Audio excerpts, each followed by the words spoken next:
बीड जिल्ह्यातील तीर्थक्षेत्र धाकटी पंढरी नारायणगडावरती मनोज जरांगे पाटलांचा पार्किंगसह 350 एकरावरती दसरा मेळावा होणार आहे आणि या दसरा मेळाव्याची तयारी पूर्ण झाली आहे। संपूर्ण परिसर हा दसरा मेळाव्यासाठी सज्ज झालेला आहे। मनोज जरांगे यांच्या उपस्थितीत हा दुसरा दसरा मेळावा होणार आहे आणि याच मेळाव्याचं खास विहंगम असं दृश्य साम टीव्हीच्या प्रेक्षकांसाठी।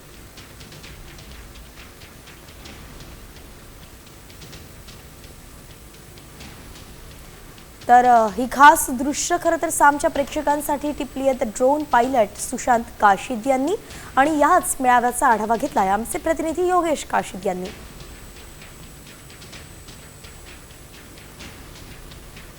श्री क्षेत्र संस्थान नारायणगडावरती मनोज जरांगे पाटील यांचा पार्किंगसह 350 एकरावरती दसरा मेळावा होत आहे। याच दसरा मेळाव्याची नारायणगडावरली तयारी जी आहे आता अंतिम टप्प्यात आली असून तयारी स्टेज त्याचबरोबर साऊंड सर्व्हिस आणि झेंडे या ठिकाणी पाहायला मिळत आहेत।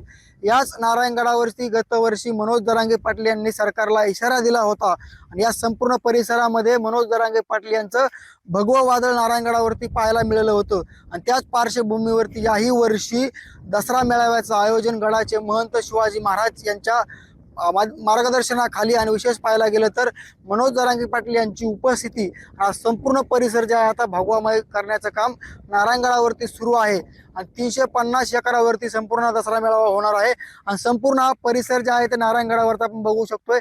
साम टीव्हीच्या खास प्रेक्षकांसाठी ही संपूर्ण तयारी ड्रोन पायलट सुशांत काशीद यांनी टिपलेला आहे आणि संपूर्ण परिसर जे आहे आता स्वच्छ करून तयारी अंतिम टप्प्यात आली असून लवकरच मनोज जरांगे पाटील या नारायणगडावरती येऊन 2 ऑक्टोबर रोजी याच मंचावरनं गडाचे महंत शिवाजी महाराज आणि विशेष उपस्थिती म्हणजे मनोज जरांगे पाटील संपूर्ण समाज बांधवांना जे आहे ते संबोधित करणार आहेत।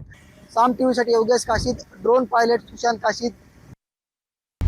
आता isakal.com आहे देशातील नंबर 1 ची मराठी न्यूज वेबसाईट। प्रत्येक अपडेटसाठी isakal.com ला नक्की भेट द्या।